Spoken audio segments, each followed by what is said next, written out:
All right, welcome to today's episode of the Australian Lawn and Garden Podcast. We've got another good small business podcast for you today. We've got Nathan Sharp all the way from Vegas and from Sharp's Hedges. You guys might have seen his stuff on Instagram. We've been following you for, I think, probably about the time that the podcast has been around for. But you've been gone for much longer than that. 13 years experience in the industry. You were telling me just before we started recording that it sounded like roughly a 10-year period or a 5-year period or something like that, where you were literally just cutting hedges every single day, right? Yeah, that's right. Yeah. So we started Sharp Hedges, like full-time hedge trimming. We started in 2015, and I trimmed hedges pretty much by myself, full-time, 5 days a week, sometimes 6, until 2020, pretty much. So yeah, I went pretty hard for a while there, and in the last 3 years, I've sort of eased off a bit on the hedge trimming and sort of focused a bit more on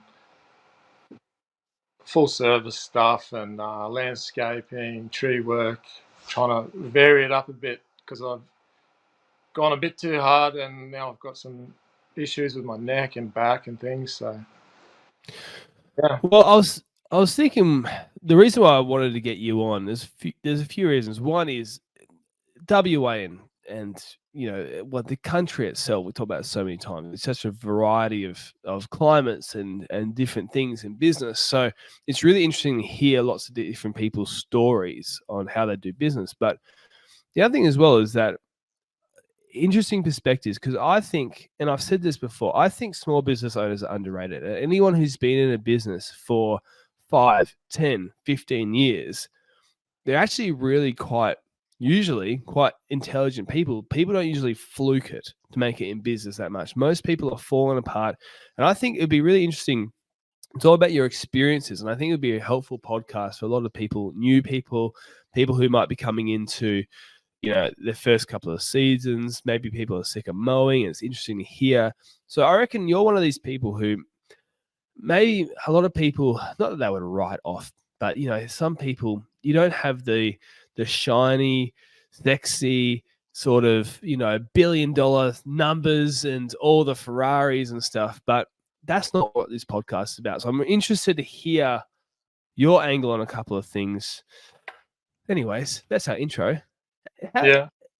How are you feeling going into spring? Tomorrow is the 1st of September when we're recording this. Are you excited? Are you worried? A lot of people are worried about this coming. Well, there's words of a coming drought in Brisbane. But how are you feeling about it? I'm not worried. I'm never really worried. I know what's ahead. Like, we're going to get smashed. We always get smashed. Everyone does. I wouldn't say I'm excited. I know what's ahead, and we're going to get it done. We always seem to achieve what we set out to do. So I'm feeling good about it. Everything in the business is ready. I mean, I could have some more help. That would be good if I had a set of hands. But the workload that we've got at the moment, I think we'll achieve that. And I've actually booked myself a holiday, and probably the busiest time. So in the last 3 years, I've just said, well, screw it, we're going to go away in December in school holidays. And the boys, they sort of take over and look after, which is a big deal because we're, the pre-Christmas rush, we're pretty crazy busy. Everything's growing. Like Brisbane's, it's hot and humid. I don't know if you've been here, but it's the time when things are happening, Yeah. So yeah, going into spring, like I know it's coming, and I think we're ready for it. So yeah, well, I think we're sweet. As far as drought goes, well, that's just the rumor at the moment. Like, people are just talking about it. We have had a really dry winter, so I think it's rained 2 or 3 times, and there wasn't much in those over the whole winter. Right. But like, I'm talking about Brisbane. There's microclimates all around the place in the southeast, and like, we're not in drought yet here. Definitely not. It just hasn't rained for a while. But I say that last night we had a storm come through, so we're coming into storm season too. So we're going to have those, storms come through and wet everything. Like they're quite common here. And if there is moisture out west in the mountains and that, we'll have storms. So it's not as bad as it has been in the past. Put it that way. So I'm not worried about drought yet. I mean, the tanks are dry, but whatever. Well, I wonder what is because I've been in business for almost we're about what are we? September the 11th would be the 10-year anniversary of me starting my business, and I remember back in the early days, a lot of things worried me. Like you get concerned because I think it's the unknown, not necessarily the the challenge ahead. It's like I'm not knowing how to deal with the challenge ahead. But what I think is really interesting now is, and we talked really briefly about this on the phone last night, but whenever I see a big challenge coming up, I actually, not that I necessarily get excited, but I see it as a great opportunity because I think that's where the great businesses shine. It's Yeah, like, it's when you've built yourself a really good business that's resilient to problems, and God knows we've had plenty of problems. But I think it's almost like, yeah, come on, that's when things, yeah, it's almost like it's exciting. It's not something to be trivial about. Like, I'm thinking COVID in the back of my head. Like when COVID was coming, I was like, oh man, what's going to happen there? Turned out to be a fantastic season for the industry. And yeah, those people who didn't freak out too much actually got somewhere with it. And I mean, you were saying before, so a bit of context, just to bring people up to speed. You've been doing this since 2010. You yeah. mentioned briefly before you had a business partner, and it sounds like you went out on your own 2015. Is that roughly around the story, right? Yes, I started in 2010, 2011. I was driving trucks for a landscape yard and delivering landscapers and sort of seeing and thinking, oh, like driving trucks is fun and everything, but I'd done what I could in that. I had my MC license. I was good on all the machinery, sort of done it. And I was working 66 hours a week and seeing these, Nice. they were able to be creative. And I'm a creative kind of guy. So I was like, I could do that. So I just told the company I was working for, look, I'm going to go casual if that's all right. They put me on casual. And then I just slowly built up my client base. So my first customer was my father-in-law. And I had really nothing. Like I had an old VW camper van that we Nice. did. It was like had a queen bed in it. It was sick as a camper. I just stripped all that out and chucked a mower in that was belonged to my father-in-law. That he reminds me I still owe him a mower. I mean, we look up. Um, yeah, and just trashed this poor camper van. Like it was constantly breaking down because I was pulling a trailer or whatever. So that's sort of how it started originally, and then I just built my clients up until I was at a point where I could say to the company, the driving company, like, I'm ready to go off on my own. And then when winter came in the first season, I was like, oh shit, I got no work. So I groveled back to them and, drove some machines for them or whatever. And got through winter and sort of just kept going like that until I was at a point where I could basically, make a living out of it. But initially, our company was called Established Property Maintenance. There you go, real fancy name. Oh, And that's not too bad. That's not too bad. established, we really weren't established, but anyway. Well, we were Um, talking about before for people who we were talking off air that I was saying the two types of business names which I find a cliche now are people who taught themselves up a lot, like immaculate or amazing lawns and gardens, or things like that, where it's common that people would do that, and it seems a little bit like yeah, you're coming on too strong, yeah. Well, Anyway. we had it before about my business name now, and I always thought it was a bit cheesy, but anyway, people love it, and it's my last name, so it sort of works. Nathan Sharp, Sharp Edges. People love it. Anyway, so to that early days, we did everything, you know. Like I went out and I said yes to everything, anything, and we did some of the worst jobs, you know, Yep. everything, and I was stoked because Yeah, I I remember thought those I times. $50 an hour back then. Yeah, yeah, And I had no idea, and then I'd be like, "Well, where's all the money? You know, where's it going?" But coming from being an employee and never running a business, you see that, you know, you see the revenue and you think, I'm doing all right. And then once you register for GST and you pay your BAS and whatever, you know, yep. it's a whole story. Fuel, Hey, but equipment. like, yeah, this is so good. Um, Well, I like, love the idea of having the queen, the bed in the van, you know, because like, there's two yeah, sides of it. When you're starting up, you got to use what you got to use, but also it's a very physical job. And when you first start and having a nap halfway between the job yeah, might be all right, you know. yeah. And then eventually that old van just got. I was just spending too much on it. Like I'd spent like 7K on repairs, Oh wow. and um, ordered a Hilux, and you know never looked back. I went down the Ute road. Some guys go down the van road, but I like Utes a bit more. Um, and the business sort of grew from there. And then you know, like it was nothing amazing, and it was basically just me. And when I got too busy, I'd call in mates or whatever, or, you know, young Yep. kids, a bit of extra work, whatever. And then I was doing a lot of alpine climbing and mountaineering and stuff when I was younger, and it enabled me to go away. You know, I could just go Yeah. if I wanted. That's it was great. And one of the trips I went on, I built the business to a point where I kind of needed someone to help out while I was away. So I was away for 5.5 weeks.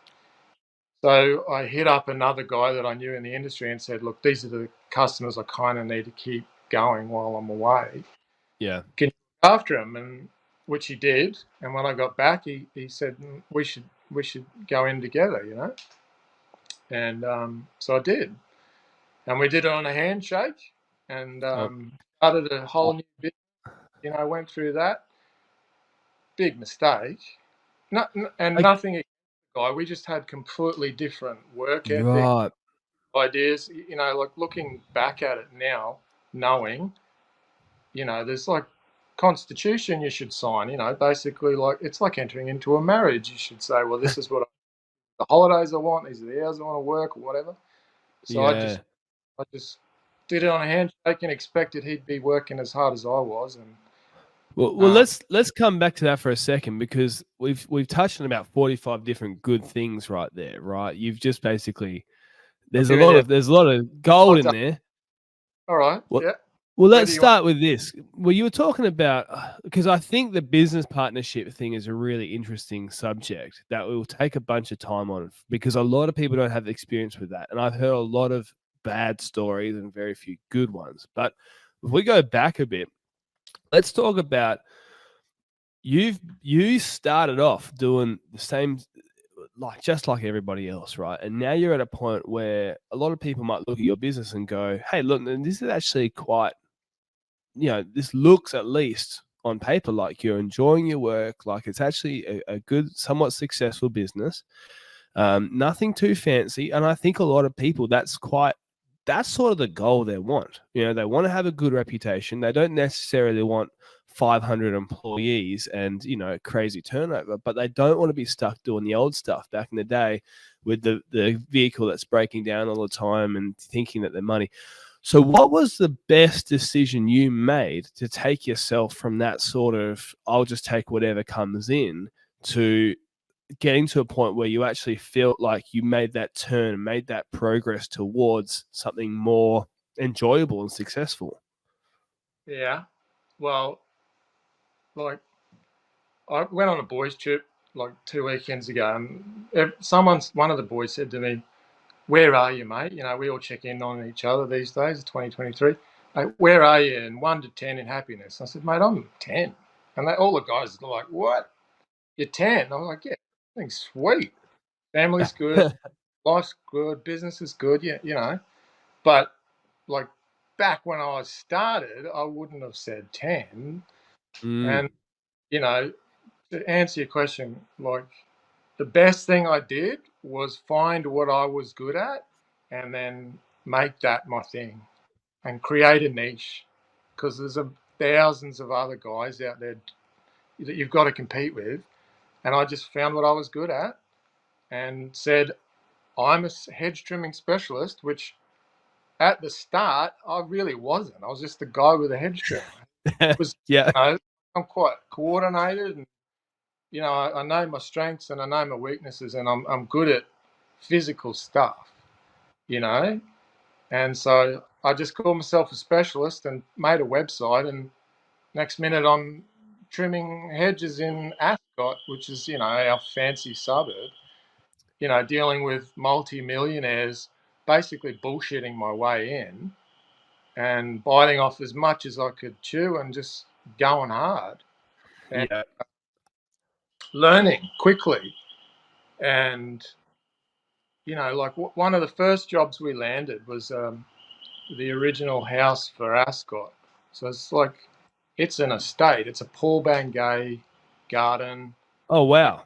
Every gardens everywhere. There's a like 3.5-story hedge that runs probably 100 meters. Like it's next level. And I remember walking in there like going, oh, wow, this is Yep. impressive garden. And I basically just said, yeah, we do these jobs all the time. This is the process.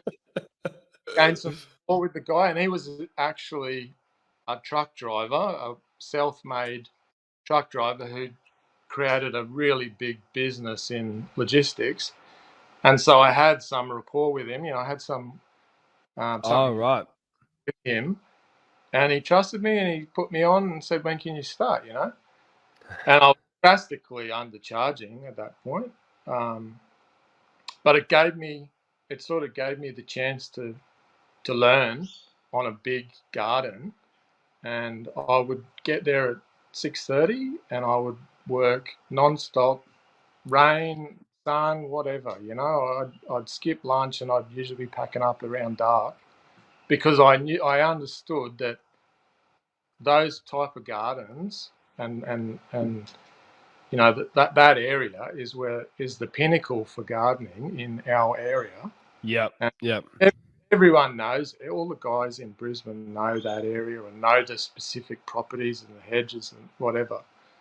So that's really where I, you know, the turning point for me.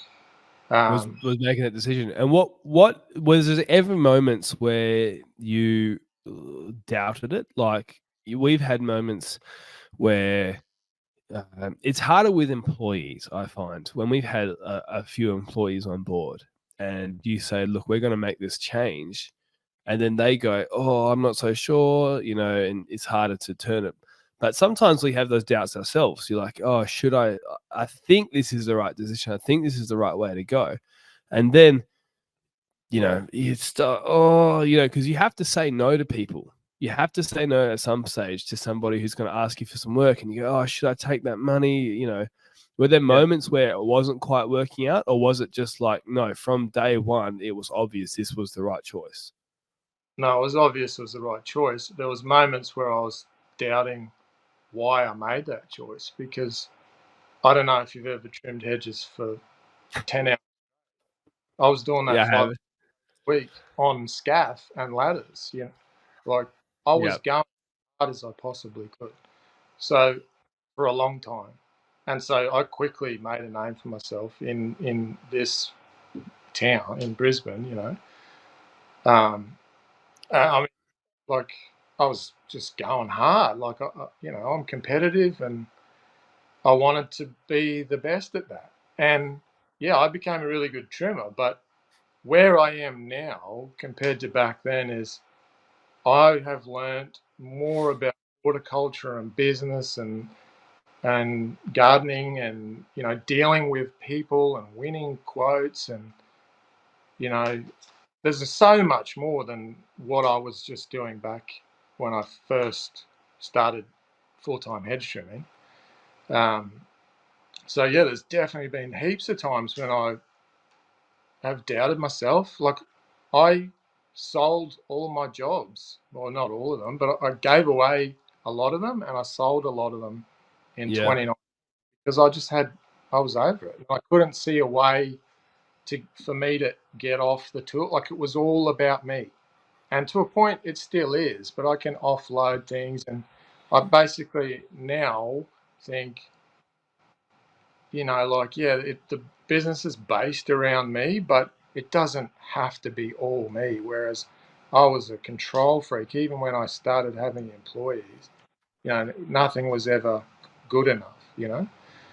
Um, so, Well, I've found this with people who are, sorry to cut you off there. I found this with people who, like, you talk about how you're working so many hours, right? You're working six hours at the truck place. You're starting at 6, working till wherever, doing your hedges.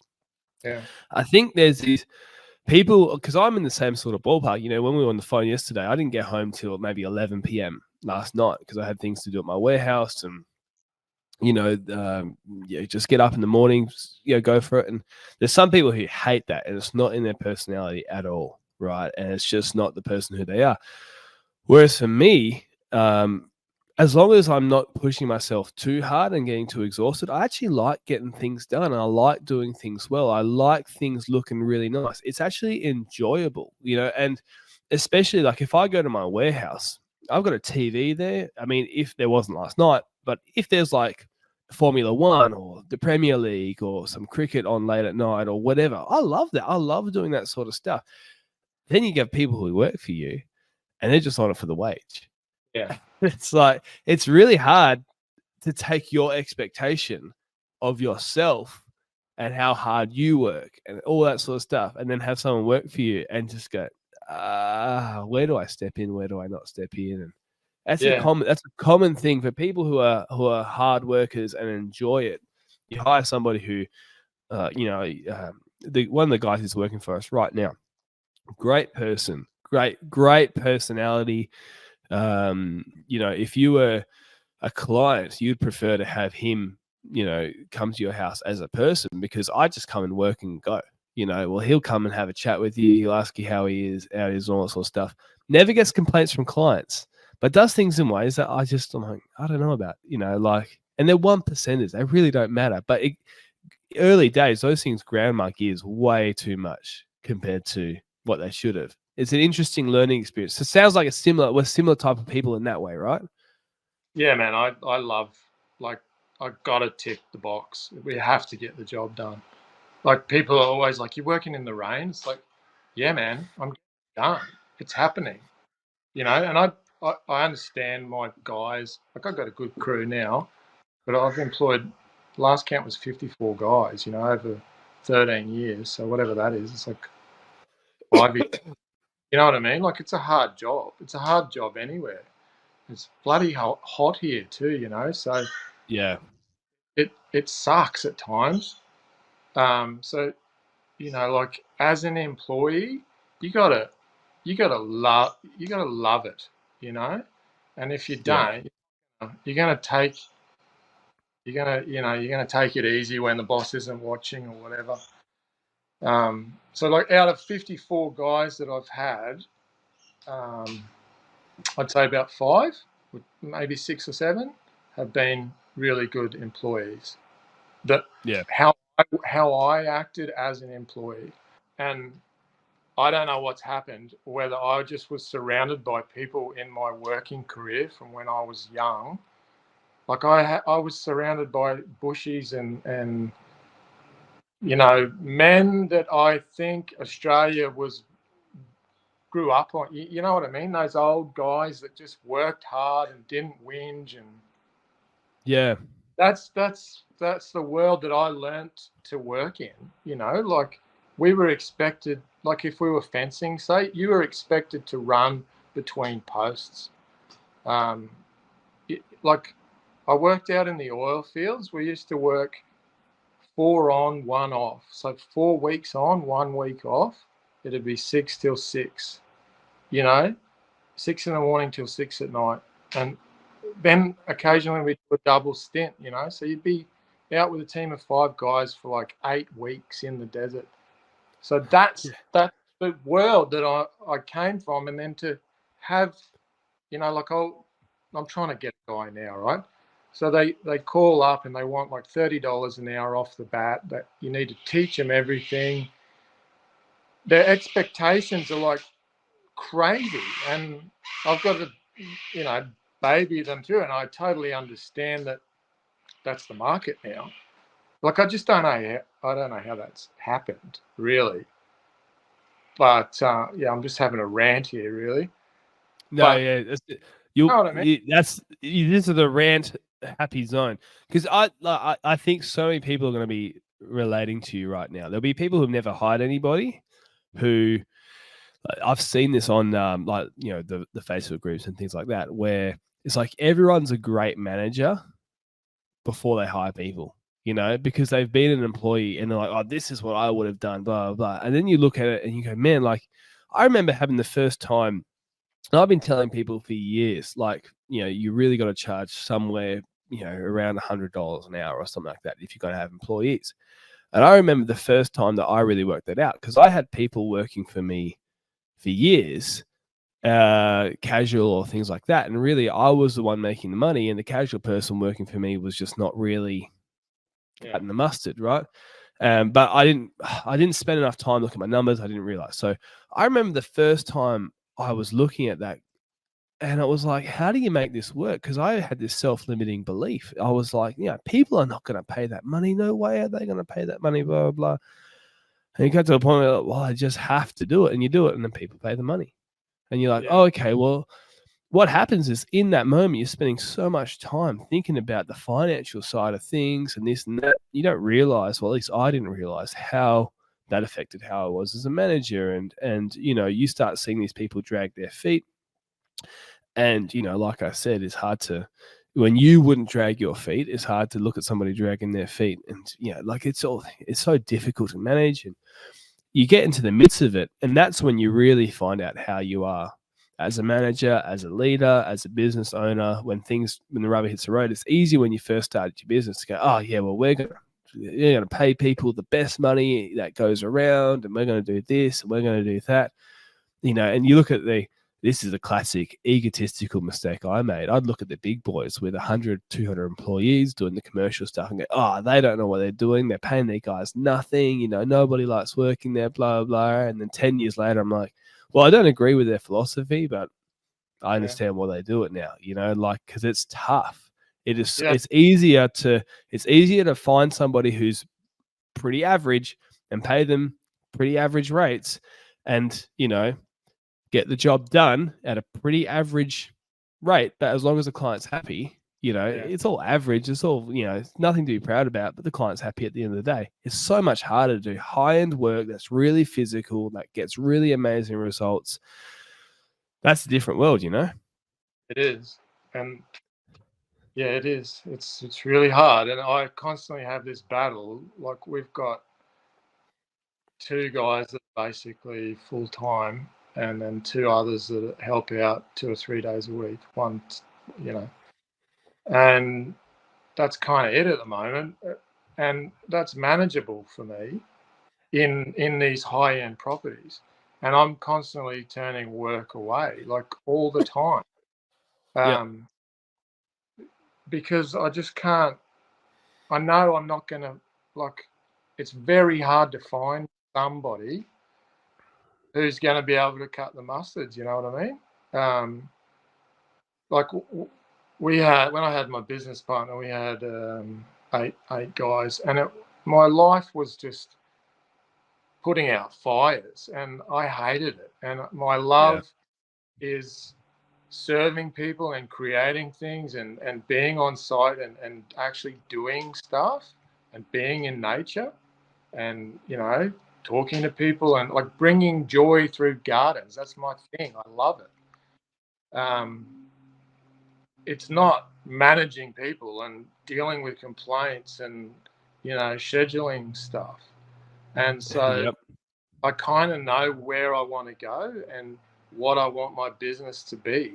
And it's a tight group of guys that all feel the same way about gardens and gardening and horticulture that as I do, and guys that, you know, get it done and do a good job and are proud of what they do. And if I grow, well, I know that's going to be hard to manage. And, Yeah. you know, like it is possible, but I'm just at a point in my life where I'm like, well, do I want to do that?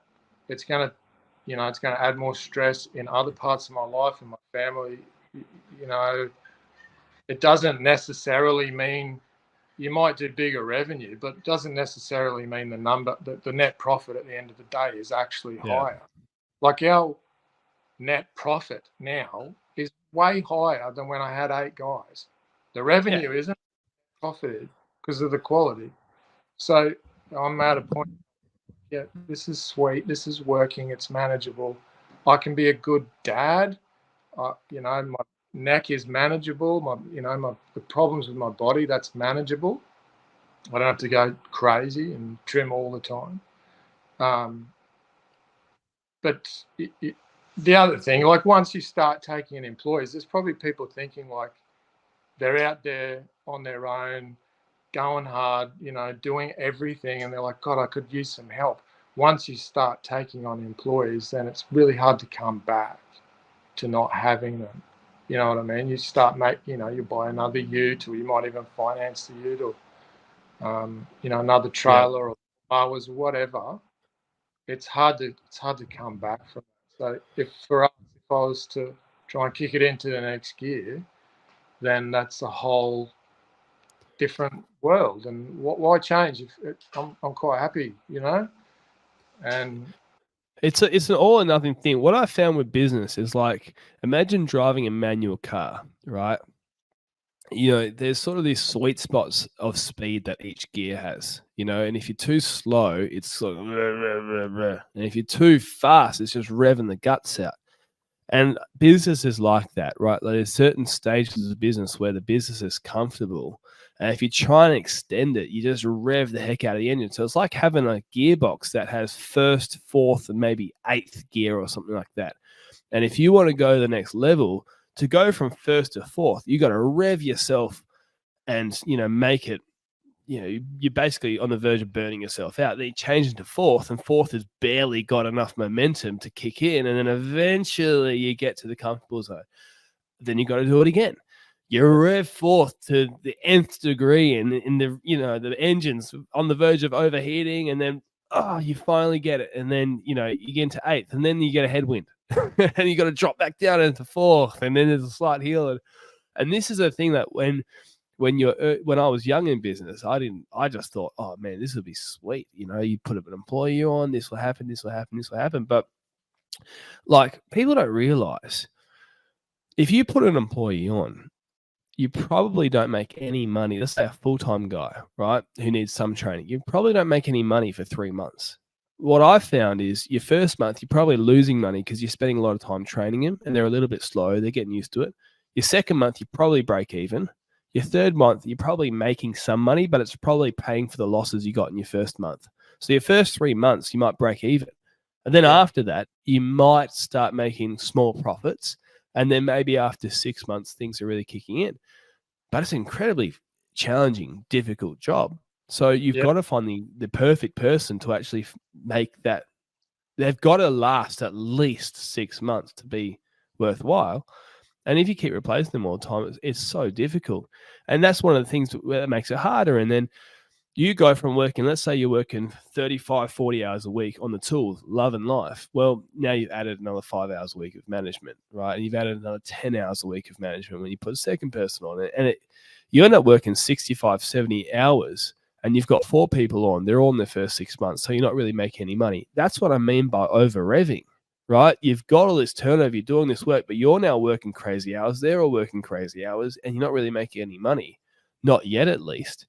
And then one of them quits and you find somebody else and you replace them. And then this cycle just keeps happening. And unless you get into that next gear, right, and that comfortable zone of that next gear, it's a nightmare business. And a lot of people get stuck revving their engine at 6,000-7,000 revs, thinking, man, this sucks. And they bring it back down to 3,000, 2.5, and like, man, this is the business I really want. Yeah. Or they quit, which is what I've nearly times. Like, screw this, I'm done. Like, my engine's revving, I'm trying as hard as I can, and I'm not achieving what I want to achieve. My life is, basically not where I want it to be. So it's good, and I never even thought of it like that, but it makes sense. But I guess the thing is finding what actually drives you and what do you actually want out of your life, and some people, they love it. They froth over having huge crews or making a lot of money. Like there's a guy in our area who's like a millionaire, like multi-millionaire, drives a C63, multiple properties, whatever, and he is in our industry, and he has a crew of, I don't know, 52 utes or something. So as a, but he is I don't know this for a fact, but I would assume that he loves the game of business and chasing money more than he loves roses. You know what I mean? Yeah. And you can tell from talking to him, like he's dropping, how many guys or what contracts he's got or whatever. That's like when someone starts talking about that, I would just zone out. Like, it's just not me. And that's cool if it is for you. And then that will fuel you to go to the next gear. But my why is, like I touched on it before, is I like when people say, you did such a good job, Nath. I'm like, yeah, awesome. Like, I love that. You don't even have to pay, and don't even worry about the money. Just tell me I'm great. Yeah. And well, so you'd sort of have to get paid at some stage. Like, the dinner's not going to buy itself. I'd be like, not paying, man. Yeah. Don't get your clients to listen to this podcast, because then they'll find this spot and they all just start sending you compliments and stop paying their invoices. $10,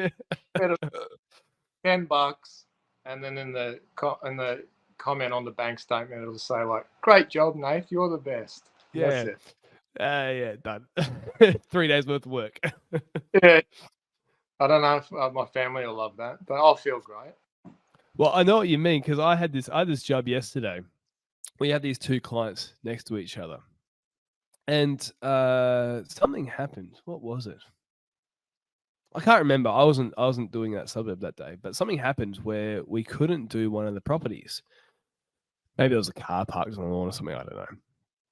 And so I came back this week to do the second property next door to the first one we did. And I noticed a bunch of weeds in the lawn that was mowed a week ago. And I was like, well, I'm just going to spray them. Like, I'm already here. They're already a client. They're a great client. And I've got my headphones on. I'm in my own little world, listening to something, spraying the weeds. And the owners opened up their front door, walked all the way out. And they're standing like 3 meters behind me. And they're like, hey. I'm like, oh, gee. Like, I didn't see you there. And I just told them, I was like, oh, yeah, you got a few weeds. I just sprayed them, whatever. And we're talking like 20 square meters. Like, it's a 3-minute job at most, right? And I had no intention of charging them because they pay for a full package year round. And they were like, we just had a quick chat. And then, they're like, I didn't expect you coming today. And I was like, yeah, well, we weren't down to do it. I was doing your neighbor, blah, blah. I get this email 10 minutes later, or what the admin do, basically saying, this is why we love your business. It's not like box ticking, thanks for, doing that, blah, blah, blah.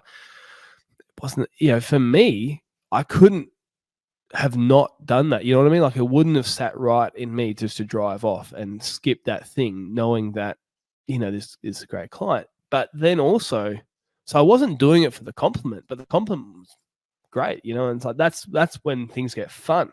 It's the exact opposite of what it was 7-8 years ago in business, where I remember I would do things. I used to charge, like most people back in the day, I'll do 1 hour of gardening for you for whatever it was. Back then, it may be $66, right? And I remember like having certain clients, there's one in my mind right now, who was the exact opposite. Like you would spend an hour there and she would question why certain things weren't done. And you're like, well, I can only get so much done in an hour, and I spent all my time cutting these hedges. That's why I didn't spend any time pulling out those weeds, or vice versa. I pulled out all the weeds. That's why the hedges aren't cut. And it's so much more fun doing it this way. Sounds like that's sort of the realm of business that you've been in now. Yeah, like you were talking, like the little things, the tiny little things that aren't part of your job description that we do, and that I try and instill that into the boys, when they're out on site. Like if the bins are out on the street and they've been emptied, we'll bring the bloody bins in. Be a good human. I'm not going to charge you for it. Those little things, like just being a good human being. Those are the things that gain trust with your customers. And you got to remember, like you're in your customers' inner, in their world. You're in their private space. They might be having a shower in the house, and you're there gardening or whatever. The kids are around, their dogs in there, whatever. So if you can do little things like that to gain trust with your customers, that's going to pay huge dividends for you. And it's just the right thing to do, like you're just being a good person. So you're there, you see the weeds, it's your property anyway. You don't want weeds to go to seed. Quickly spray them, sweet. Like, exactly. Like I rarely have lunch. I don't really eat in the daytime. So the boys will have lunch. I don't want to sit around. Everyone just looks at the phone these days anyway. So I'll usually just potter around and do things that we're not. Sometimes I'll charge, like I'll stay on the clock or whatever, but often I'll just go and do other things that are helpful, because I may have a touch of ADD, like I can't sit around. So those things are super important for in your business, and those tiny little things where people will say, "Yeah, Luke's awesome. He's a great guy. Give him a call," instead of, "Oh, that guy. Yeah, I don't know if I trust him," or Yes, they look 100%. Especially as a gardener. Like a lot of the guys I employ, they're dreadies or whatever. You might make an assumption, but if you see them doing something like that as a customer, then you're like, oh no, he's sweet, he's cool. You know what I mean? Like 100%. Yeah. So yeah, the little things, it's super important. More than mowing and more than hedge trimming. Sometimes you could do an average job on the hedges and be a good person and collect their mail for them or something, and you've done a great job. We had this. So here's an interesting story for you. We recently had a bunch of clients who, now we've been doing packages only. We've only been accepting new packages for a while now, but we still had a bunch of clients who'd been with us for a few years, who nice people, but they were just mowing clients, and maybe they'd ask us for a service here and there. And we've told them September the 1st, tomorrow, we're not doing that anymore. So it's either, we will help you find somebody who can, replace us, or you got to come on one of our packages. And there was this guy who, small lawn, never really all that interested in having it look amazing as long as it's neat and tidy. Nice guy. Never had a problem with him as a client. Never bad pay or anything. Anyway, he's parked his boat on his neighbour's verge, and his neighbour's got a big corner block. So it's right at the back corner of his verge, if you get what I mean. The neighbour doesn't care. The front of the block's on the other street. Hopefully that's coming across clearly enough. So what happens is the neighbour mows the lawn up to where the boat is. Anyways, I rock up to this guy's house, and he's mowed that overgrown part. He hasn't mowed his own lawn. He's mowed the overgrown part. He doesn't have a whippersnipper. So his wife is pulling out cooch and kikuyu runners that are growing up against the fence. He's gone as close to it as possible.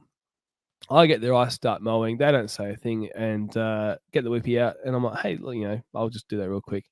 30 seconds, a minute, something like that, done. I'm like, yeah, good timing that we came, blah, blah, do the job. drive off. That was supposed to be the last service I ever did for them, you know?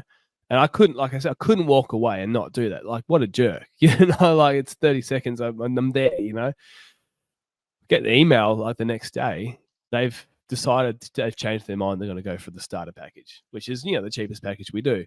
But I wasn't even trying to do that. You know, I wasn't even trying to be like, oh, I bet you if I do this whippersnipping job, they'll come and accept this thing. It was just like satisfaction of doing a good job, enjoying it.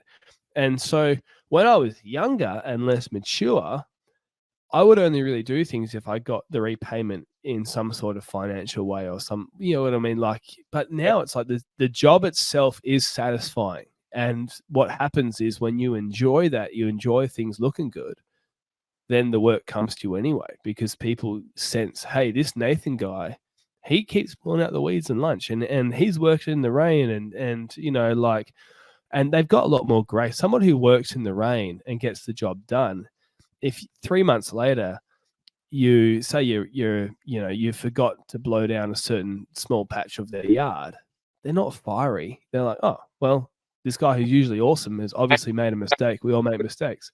Yeah, big time. We broke a light not long ago. We rarely A break light? How'd you break a light? Oh, we're cutting down bamboo.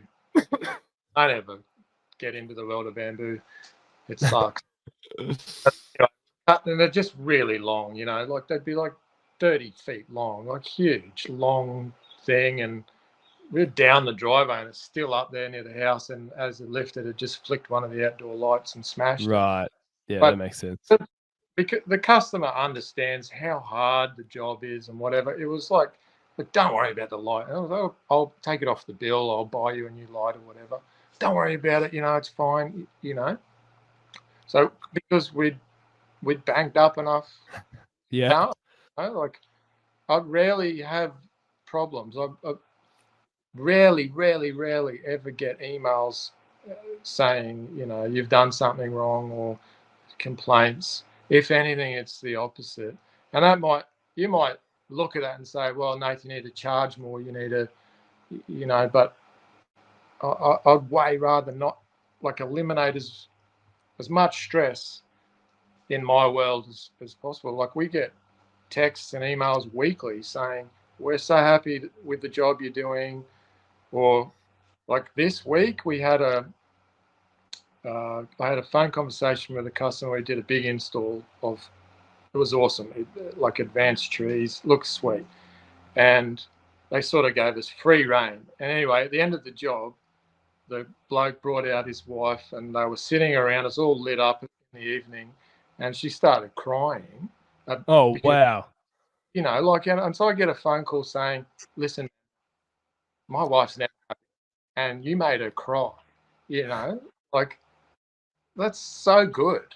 That's what I want to be in business for. That's why I say I'm 10 out of 10 in happiness, because, you know, that's Yeah. what we're getting. I'm rarely getting like complaints about whatever, you know. And if we get a complaint, well, then I make it my mission to go there free of charge and rectify the problem if it's reasonable. Like, sometimes they're not reasonable, you know, and then it's like, come on. But Yeah. if reasonable complaint, then yeah, I'll fix it, because my reputation's worth, it's worth the effort. And like, going back to 2015 or 2014 when I was in partnership, I had that attitude as well. And I'm just forever like 7 o'clock at night and I'm scrubbing boot marks because one of the boys has walked to the toilet and not taken the boots off, or Yeah. wrong plants, or, you know what I mean? So we just don't really have that anymore. And a lot of that is to do with your scheduling as well, like not over committing and only taking on what you can actually achieve. And if that means you finish at 3 o'clock in the arvo, then sweet, take the rest, you know. Yeah. Well, let's talk about this business partnership now. Like, because you know, you were saying that you had this guy who helped you out for a season or a short period of time while you were away, and he came back, had this idea, and sounds like he was a nice guy, but you just have very different philosophies when it came to work and how you do the business. And you were starting to go down the part before I cut you off, and we went talked about different things. But you're talking about constitutions and having everything in writing and all that sort of stuff. My experience, I've there's two things that I've heard said before, and I doubted them, and now I believe them. One is business partnerships are very difficult, Yeah. and you really got to get it right. And the second thing is hiring friends and family is also very difficult, and they're sort of in the same thing, because when you have an outright employee, you tell them what they do, and what you says goes. And even if you're a jerk, so be it, you're the jerk, right? But if you hire someone who's a family member, well, you're going to see them at Christmas, or if you hire someone who's a friend, you might wreck the friendship. And then the business partnership is sort of the same, because it's not really a boss slash employee relationship. It's two people who are equal. And how do you negotiate a difference when you both are the boss, Yeah. Yeah. Well, it's a few questions. Yeah. Well, just tell us the story. Tell us what went wrong, what went right, Like the guy is a good guy, no problems. We just didn't have the same ideas of work, and a lot of, he might have personal problems. They suddenly became my problems. And like I said before, we just did it on a handshake, and that's kind of the world. I'm pretty relaxed with things, like it'd be like going into a marriage and getting a prenup. Like it just didn't feel right. And even though I was warned, I was like, no, nah, he's sweet. It's all good. We're going to be fine. We're going to make millions of dollars. Yeah. And it just didn't work out. And I don't have any hard feelings with the guy, but we were just way on different wavelengths with regard to hours and time off. And like it's sort of, we did some like big jobs and big numbers and had some great employees, but it just didn't really work out. And if we had have had this word, the Constitution, like a written sit down and an agreement that's signed, it would have been a lot easier to say, hey, mate, you're not pulling your weight here. You said you were going to do this, or whatever. And, it would have made you talk to people who are, more experienced in business and have had partnerships and gone down that. And they say, like, you take on a partner with the expectation that you're going to split eventually. You know what I mean? Like, you can't be with someone Right. for, unlike a marriage, you'd hope. Um, Well, it is different. The motivation of business is to make money. And at some point in a career, you will retire. So even if the best thing is that you make money and you never, split in a business sense, one person's going to retire at some stage, so it makes total sense. I think it's like with kids, right? Like, you love your kids, but I've heard it said before, the sign of a successful parent is when the kid leaves and does well on their own. It's like, actually, success parenting is the opposite. The success of marriage. Success in marriage is that the wife or the spouse, to the best of your ability, never leaves, and the kid, to the best of your ability, leaves. Yeah. So Yeah. I guess it's probably more in that, not that your business partner is your child, but it's more in that, like, it's actually successful sometimes if they retire happy or they leave with a big lump of cash. Yeah, that's right. Yeah. So, I mean, like, with us, we just went into it naively, expecting it would work, with no exit strategy, with, nothing. And it just didn't work.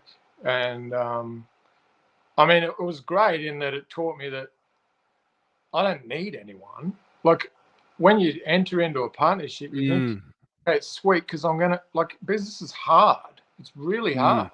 Yeah. You know, like, especially if you're still working on the tools as well. Like, you're physically exhausted, then you got to make you're wearing all the hats, and then to have the thought that someone can take that load, that's pretty appealing, and it was for me at that time. And, you know, they might bring something else. So he was from a landscaping background. So he brought landscaping Yep. side business. So that was attractive. But, you know, after it was all said and done, the main thing that I learned from all of that was that, you know, I'm capable and I can do it by myself and I don't need a business partner. As attractive as that might seem, it's actually, for me, a lot easier by myself. You know.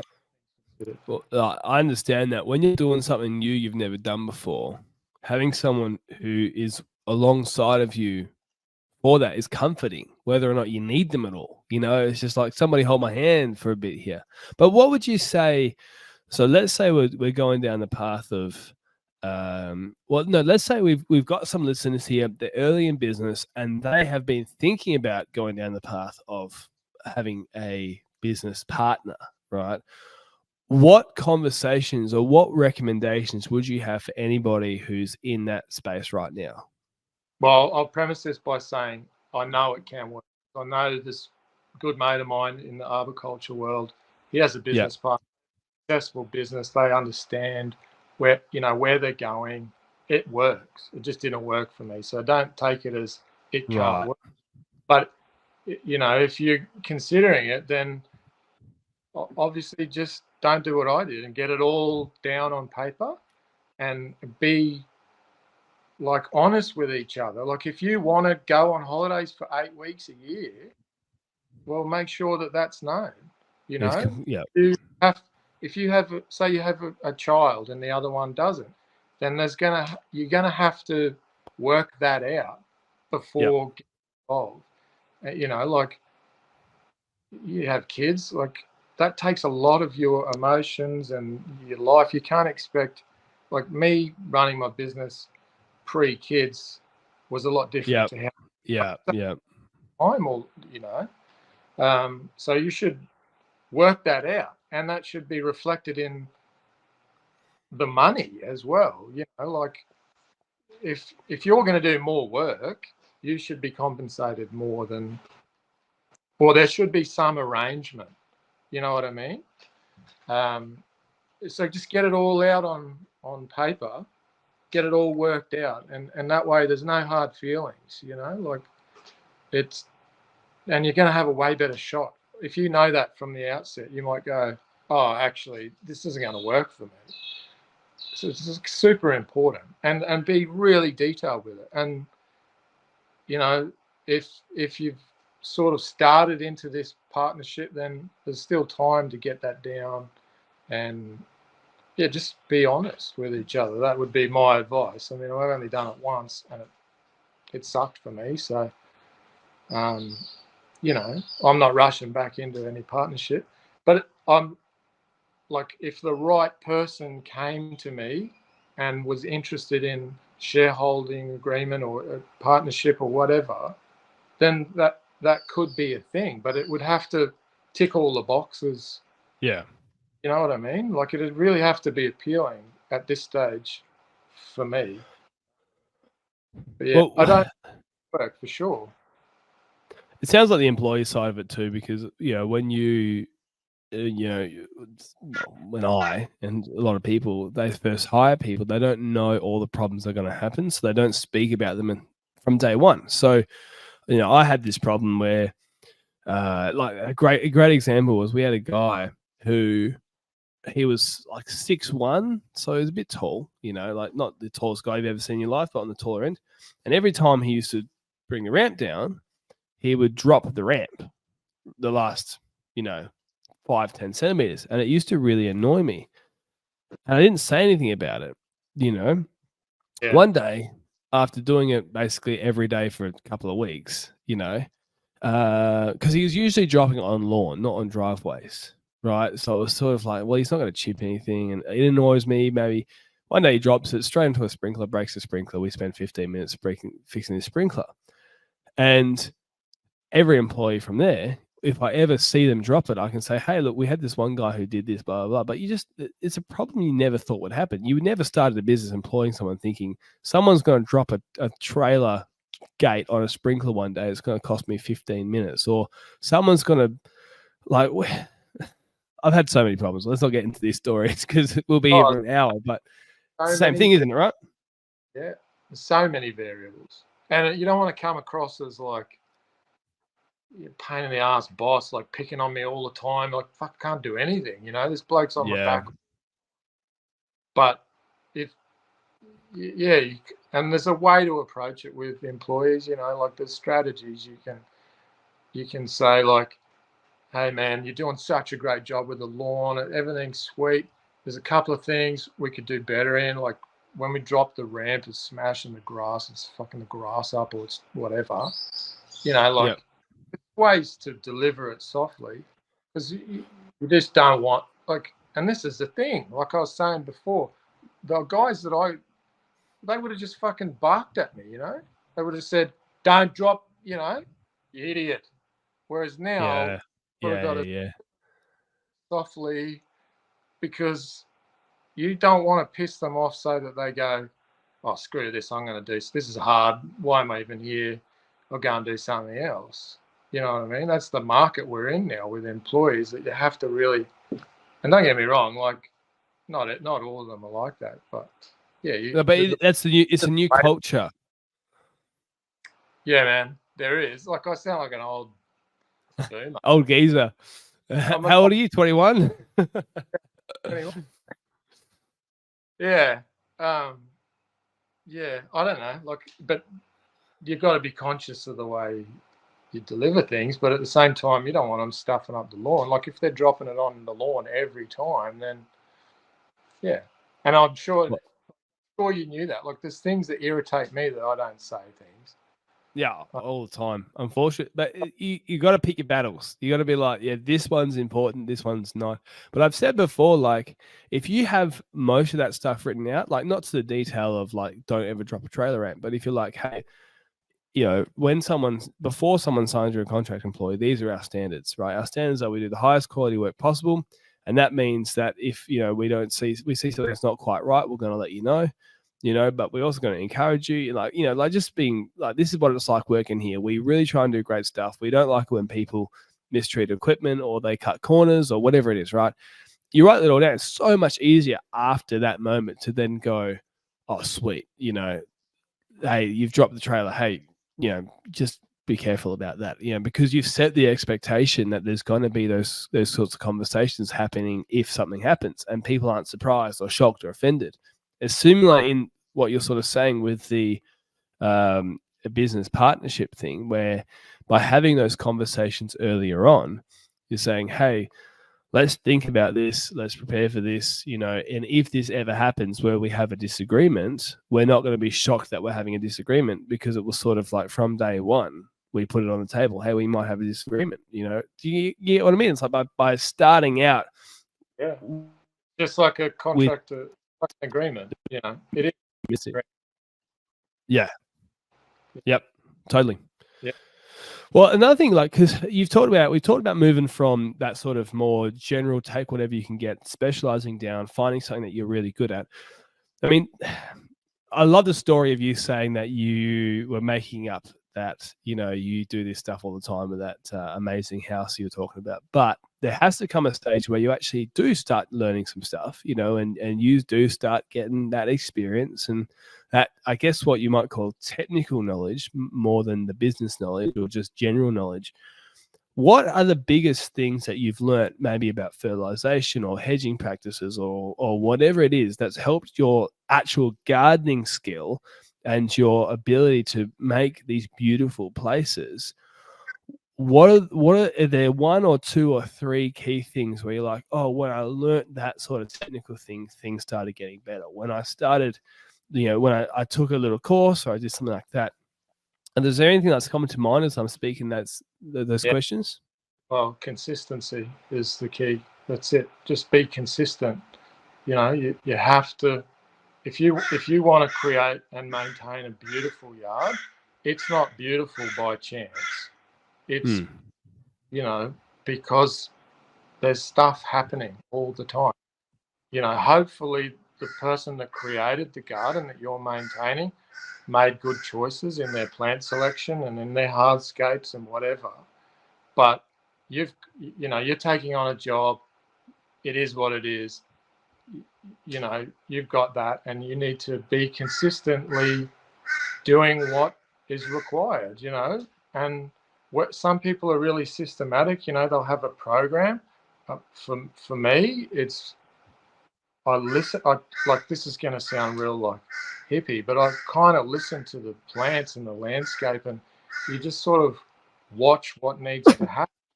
You know what I mean? So Mhm. if lawn looks like it's not as green as it should be, well, then it's time to feed the lawn, or it's the irrigation isn't, or it needs irrigation, or whatever.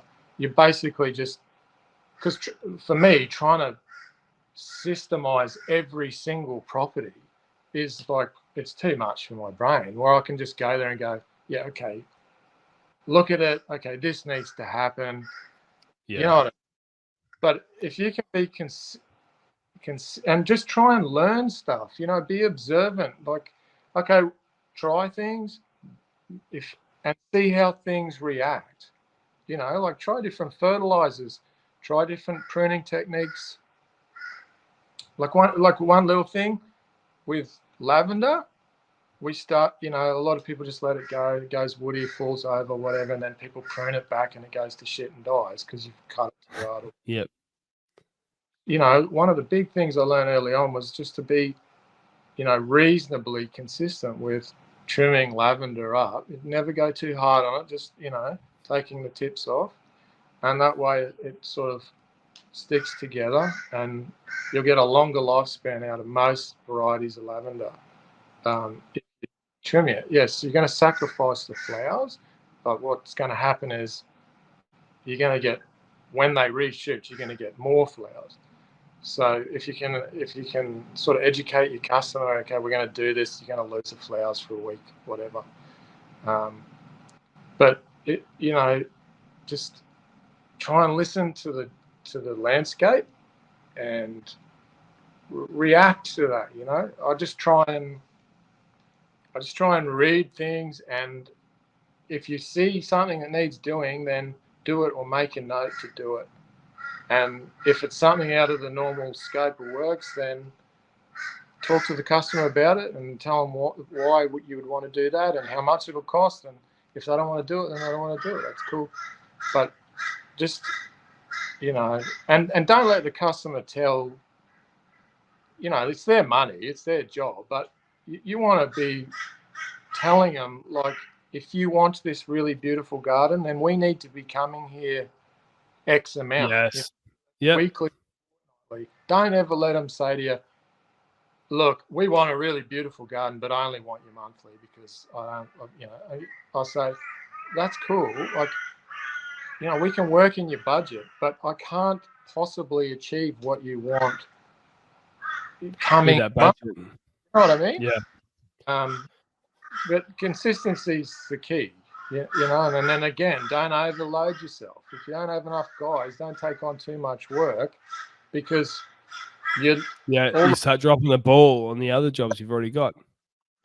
Yeah. So that's the key, is just be diligent with what you have and try and learn things and watch other guys and ask questions and talk to people. And like, I don't ask enough questions of other professionals. I should do that because, I don't know why I don't, but I should. Like, I get questions all the time from other contractors saying, what do you think about this?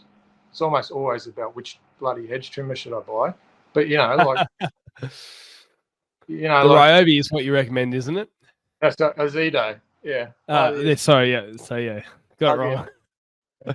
And you always run it through some sand to make sure it's nice and dull before you start cutting. Wire fence with it.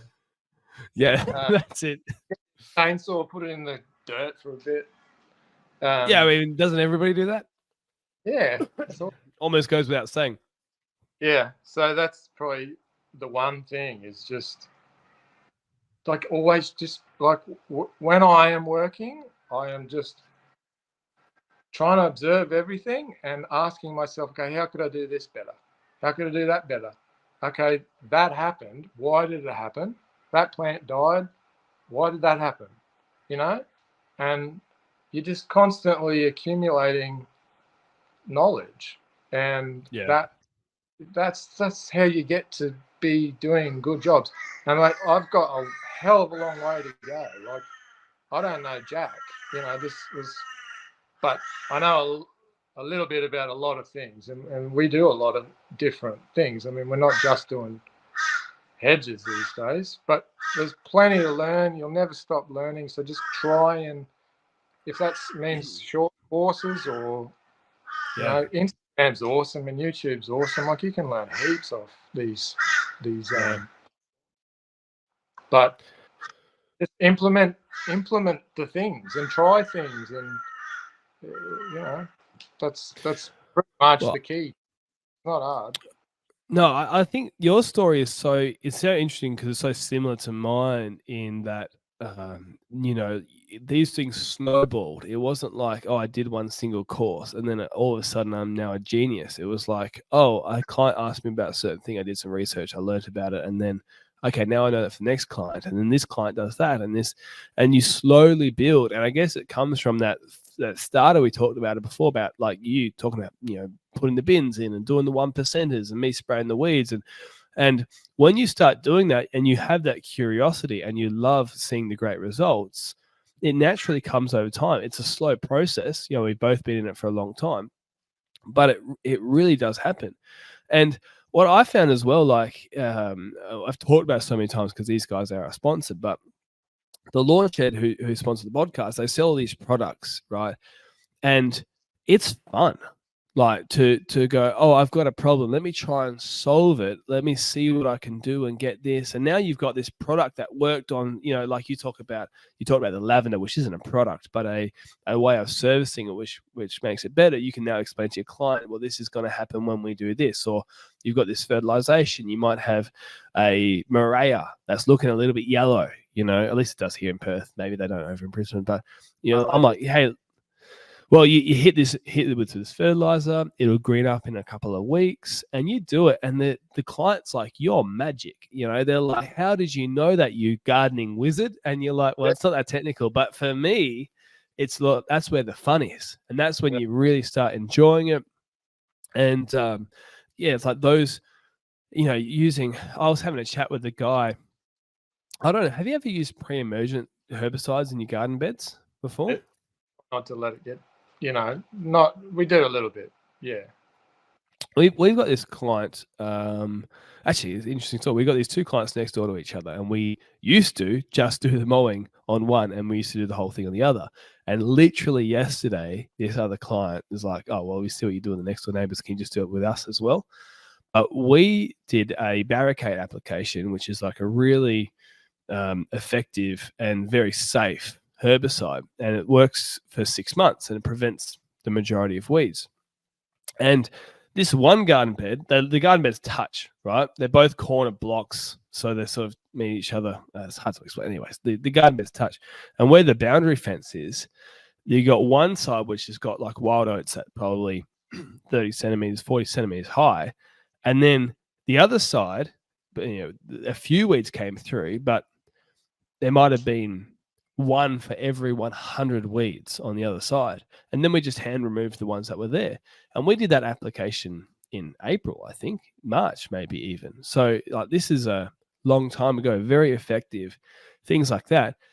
The client's like, man, you guys, how do you know this wizardry, And that's where it's fun. Like, did this trial and error, and it's not the first time I used the product, but I remember the first time I did use the product and it did start working, and you're like 3 months later, you're like, gee, now this is cool, and that's exciting and it's fun, and it's not just the same as, oh, I'm just cutting this lawn again for the 50th time in the last 2 years. Yeah, I think another thing is, don't be scared to say, look, I don't know the answer to that. I don't know why that plant's struggling or whatever it is, but leave it with me and I'll find out. And if you can like Instagram again, great, or whatever, however you get these people in life. But if you can surround yourself with guys that specialize in certain things, sweet. Like, we have arborists. Like, I'm constantly getting people saying, because we dabble in tree work, right? But I'm not an arborist and I'm not a tree climber. I might fool you in thinking that I am. We only go to like 5 meters. Like, I'm not going to risk my life. I mean, but once it becomes too hard or too dangerous or risky or whatever, then I have a trusted arborist that I have who's a great guy. He's not going to let me down. Like all of these guys that I can refer or that I can call on, you know, like we put a bottle tree in. I put it up on our story yesterday, day before. Put a bottle tree into a tiny area. It's way too big a tree to go into this area. But I was like, this is my opinion to the customer. We shouldn't put it in. I know you love it. You're going to have to cut it down in 20 years, blah, blah, blah. Let me call my mate who's an arborist. I put him on speakerphone and he can tell you. And, you know, the customer loves the tree so much that he was like, screw it, do it anyway, you know, which is so cool. But like having these guys that I can just go, you know, like you've got this problem with this particular plant that I have no idea about. I'll call, you know, a really knowledgeable horticulturalist. Like I'm Cert 3 horticulture, and everything else I've just figured out, you know. But sometimes I don't know. And when you say, listen, I don't know, sometimes the customer's like, what? You don't know? You know everything. It's like, no, I make you feel like I know everything. I don't actually know this. Leave it with me. I'll Google it, or I know the name of the plant and I can Google going yellow on the tips. Okay. And basically, even Google can usually figure this stuff out. But, you know, if you have someone who actually knows, specializes in orchids or whatever, that's super powerful. And, you know, that just comes from being in the industry and talking to people and, you know, the old dump chat when you're down at the tip and just people, you know, and so yeah, referral partners and people that you know, that's super valuable. I can't remember the question now, man.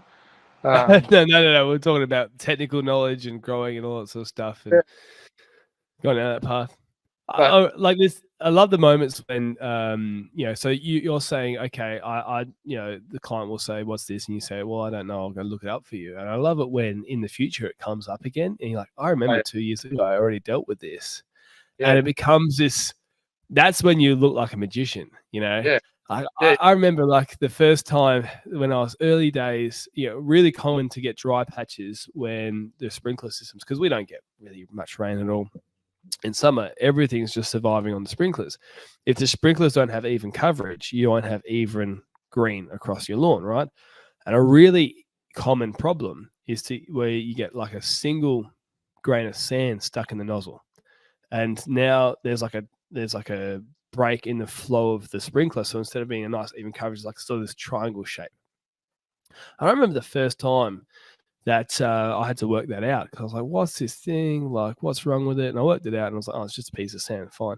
I remember then every time after that, you can just look at a lawn and just go, oh, that triangle shape is a piece of sand. And I remember the client was like, hey, what's up with the lawn? What's the dead patch? And I was like, you've got a piece of sand in your sprinkler nozzle. You can just clear it out with a Stanley knife. And they were like, what? I was like, yeah, turn the sprinkler on. Sure enough. I mean, it's such an obvious shape. You can't get it wrong. And again, they're like, you're a wizard, you know, like, they didn't say that exactly, but then they're like, you know, tell me whatever the price is, they're not going to question you now because you've got that thing right. And that's when it's fun. And that's like, I feel like a lot of people get burnt out from the industry because what they do is they just take on the jobs that come to them. They haven't tried to improve. They haven't tried to learn. 3 years in, they're only still charging something. They're still not making enough money.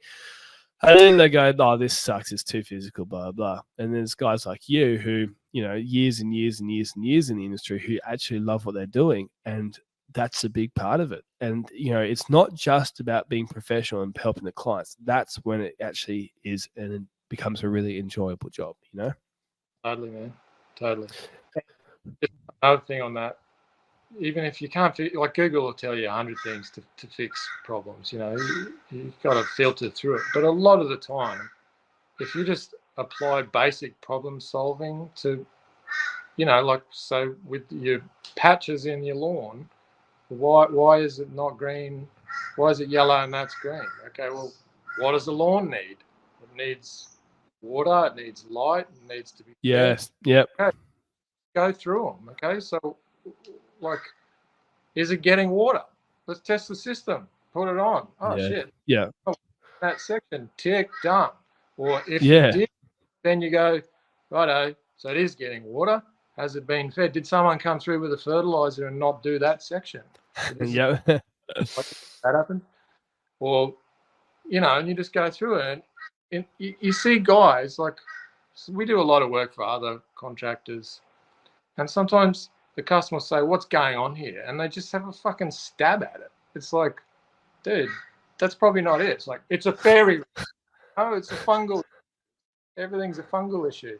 It's like, it's probably not, man. It's probably like just, I mean, plants, it can be really complicated, but there's like fundamental things that Yes. It living usually isn't. need.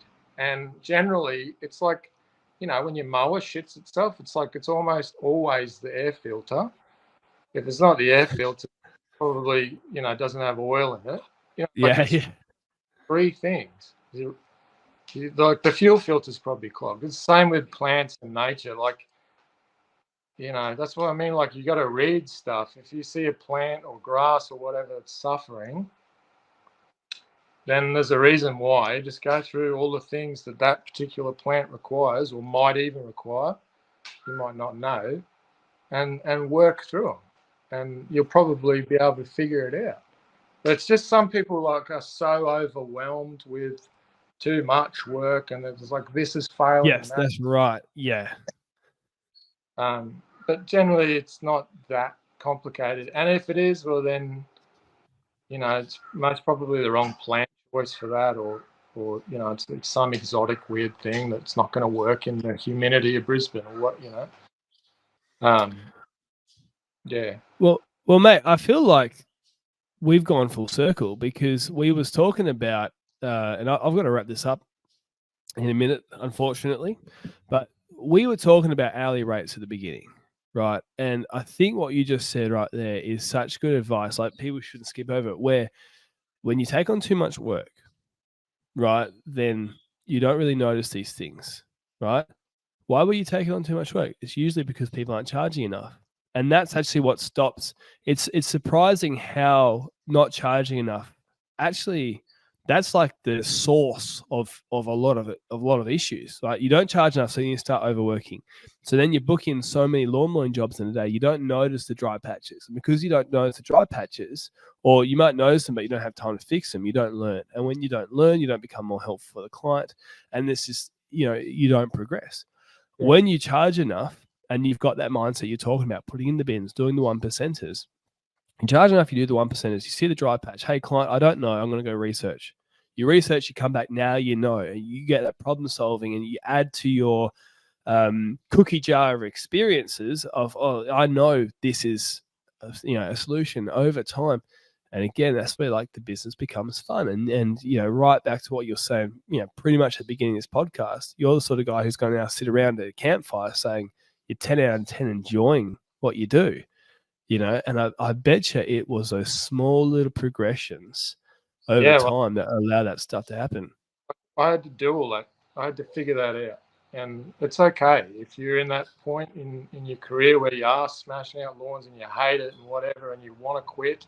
That's okay. But there is a way out of that. And don't be afraid to back yourself. And just, even if it's $5 an hour across a whole week, that's going to really help, or, Huge. or make it $10. That I did this business course and they were like, nah, your rate is way too low. Put it up tomorrow. You might lose 10%. I didn't lose anyone. But even if I lost, I've I've still I'm still ahead. You know what I mean? So give it a go. Yes. You can always put your rate down. And like, it's a market. It's a free market. If you're worth it, people will pay it. So give it a shot. You really got nothing to lose with that. Um, go out and work hard, and you'd be right. You'd be fine. Well, mate, I reckon that's a great place to finish off on this podcast. We're at an hour and 25 or so. And so, look, are you looking for workers in this upcoming season? Yeah, we're looking for somebody, probably one more guy who's passionate about, everything I've rattled on about. So maybe I reckon if there's somebody who's listening to this who maybe doesn't work for themselves, they're in the Brisbane area. If you've gotten all the way to the end of this podcast, it might be worth hitting up if you're looking for some work. I'd love That's to, whoever, you don't have to have experience if you're just keen and if you think if you want to make a career in this world, I would be happy to help you with that. Definitely, that would be great. So yeah, call me, please. so Sharp Hedges on Instagram. There's an underscore on there, isn't there? What's it? What's the full? How do you type it? 2 Sharp Hedges. Don't go to the one in Auckland. So you want the one at @sharp_hedges, I think. Anyway, just put a better one out of the 2. I shouldn't say Well, if that. you go to the Australian Lawn and Garden podcast, when we do the promotion, we'll tag you, and so that'll be it. So jump on there, have a look at the work. You've got a bunch of followers, at least 5. That's well over 10,000, isn't there? Oh, people love it. I don't like it's the ASMR watching leaves come off a hedge. People froth on it. They do. So weird. But yeah, it's a good advertisement. If someone's wanting to come work for you, they can just go through 10, 15 posts. They know exactly what they're going to be getting themselves into, really. And I think there was that job I commented on a few months ago where you were right next to that pool, and I was like, man, I'm nervous. Was that you I was commenting on? No, which one is it? I don't know. Oh, maybe I'm getting confused, but I thought you were hedging right next to a pool. Oh man, I might be getting this. Thing. We're always over pools.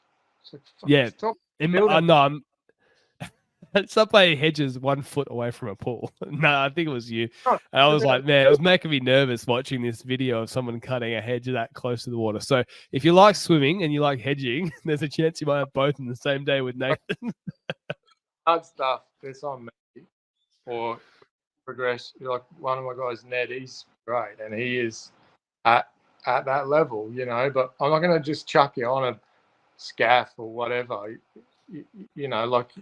I'll guide you through. And if you really love horticulture and you want to just do gardening, then there's an area for that. Everyone's got their strengths. I'll guide you through.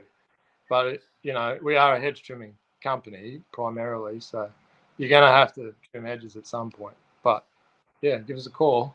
It'd be great. All right, mate. Thanks for coming on. That was a lot of good, genuine business advice from genuine business experience. So, look, people, I hope you enjoyed that podcast, and we'll see you in the next episode. Thanks.